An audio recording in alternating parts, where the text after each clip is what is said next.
Hey, this is Sully for Anti-Social News Body Count Report for Thursday, November the 2nd, 2017. And I think the first thing I want to ask is, should I change my background here for the Body Count Report? I love this picture.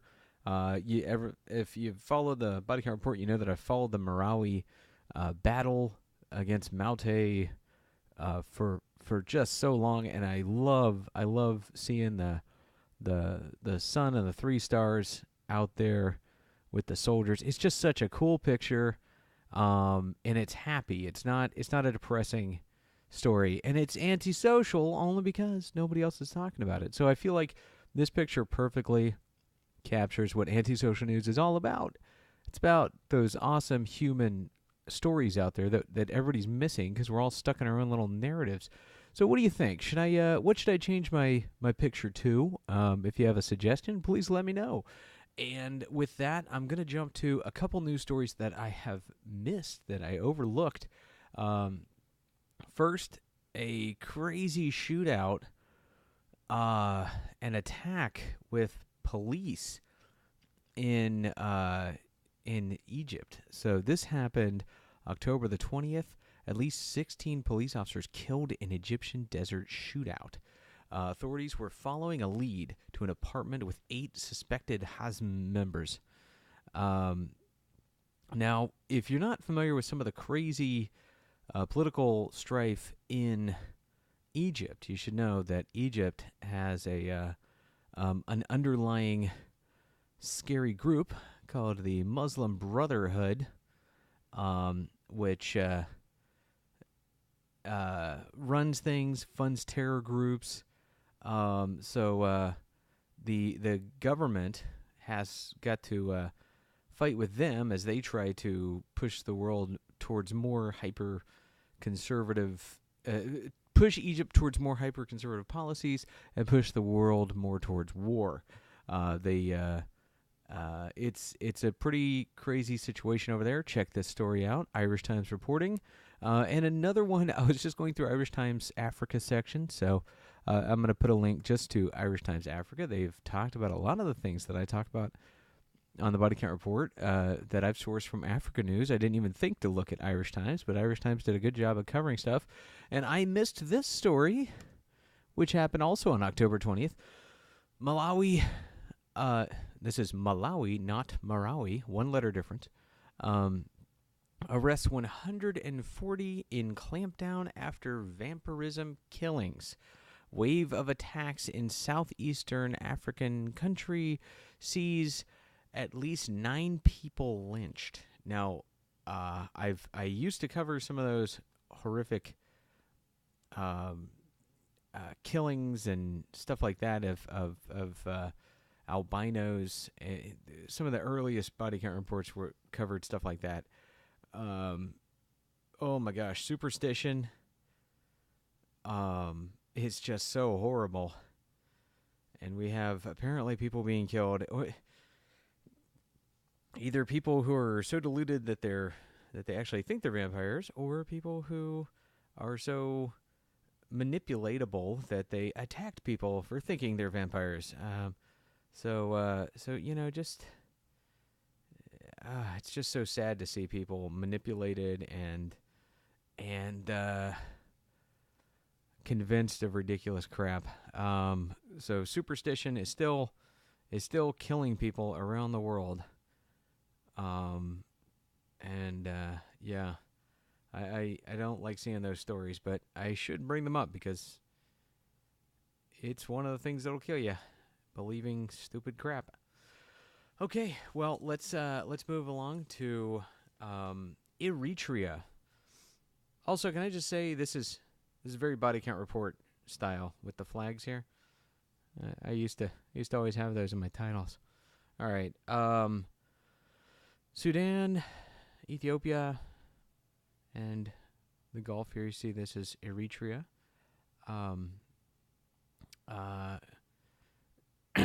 And they have a crazy political situation. Check this out. The U.S. Department of State warns U.S. citizens of the risk of travel to Eritrea. The government of Eritrea restricts the travel of all foreign nationals in the country, including U.S. diplomats. Check this story out. I didn't know there was problems going on there, and apparently it is an international incident. There's video. Check out the video in the link. Africa News reporting. Thank you so much, africanews.com, and let's validate our title card and include a story about Marawi, shall we? Chance of I would like to point this out too. A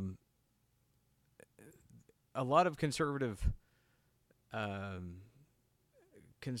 reporters, or not reporters, but talking heads were saying let me couch this. Some reporters said Allahu Akbar is not always a bad thing. And that got scorn from conservative talking heads in America who were like, oh, yeah, I'm sure. And yeah, it actually isn't always a bad thing. It is something that people yell when they're excited in Muslim areas.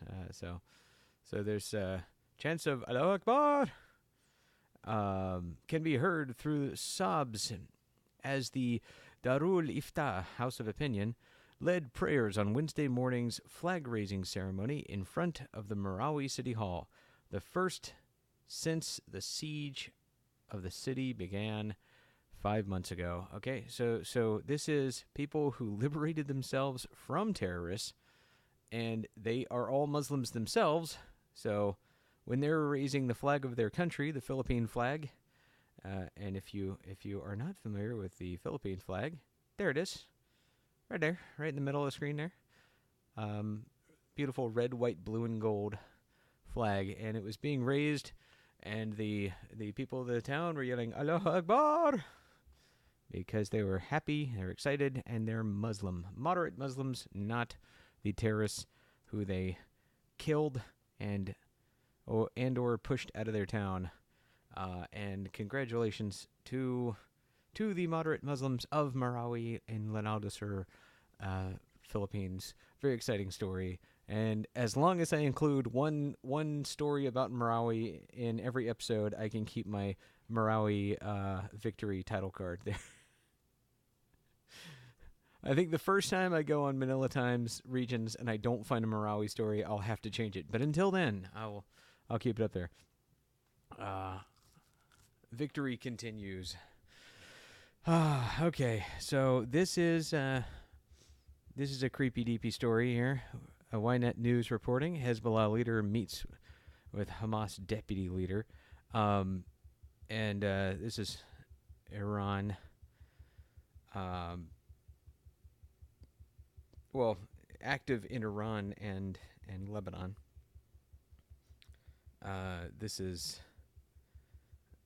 This picture cracks me up. Look at Saleh. Also, Saleh is one of those names that sounds like Sully when people say it quickly. Saleh. I know that because I worked with a Saleh, and people would be saying Saleh, blah, blah, blah, and it's like, what? So, look how uncomfortable this guy looks. I mean, just doesn't look like he fits in his own skin, does he? So awkward looking. Not Santa Claus over here. Santa Claus is just super happy, big tubby guy. Hassan Nasrallah, but Saleh looks really uncomfortable. Okay, just wanted to show you these guys. They might look very comfortable and casual, no ties and their blazers, but these are guys who are actually leaders of very dangerous organizations. Hezbollah is a militant organization that promotes violence against Sunni Muslims around the Middle East, specifically in Iran and Lebanon, and Sunni and other ethnicities, such as Druze and whatnot. And then Hamas as well attacks Druze and other minorities, but they are a predominantly Sunni organization. So Basically, the only thing these two guys have in common, aside from hating Druze, is hating Jews. So they're teaming up to talk some smack on Israel. Oh, excuse me, and I said Iran. It's in Lebanon where they met. Okay, so there we go. Scary situation for Israel. They've got to keep an eye on that. And I have two stories on. I have the reporting of this one story from two sources. So I have Irish Times reporting, as well as a little closer to the situation, Times of India. So check out this reporting from Times of India. Also, if you want to watch this video, excellent little video on it. They include mention of the attack that led to the siege, which I'm proud of them for mentioning that. But they don't mention the Arakan Rohingya Salvation Army, which is I think always a vast oversight and a slight show of bias when reporters can talk about this situation without mentioning that. But they at least did mention the initial terrorist attack against Myanmar government that led to the siege. So that's something that's left out of a lot of stories, and they just talk about the violations and alleged violations. So basically, what it looks like is the Myanmar government overstepped dramatically in many, many obvious ways. And then news reporters go and, instead of just showing the obvious ways that they overstepped, they then provide further extreme, hyperbolic potential violations that they're rumored of doing, which there's essentially no evidence of, and which is what made me want to dig into this situation more. But check it out. Check out the story. I do want to warn you, this is a great video, but the music in it is super redundant and annoying. So I had to watch it with the sound off because you'll want to claw your ears off if you try to watch it with the audio. Just warning. All right. Mention of the attack, no mention of Arsa though. All right, that is it. We've gone from Malawi to Marawi on the body count report today. From Malawi to Marawi. Oh, or I should do the flag.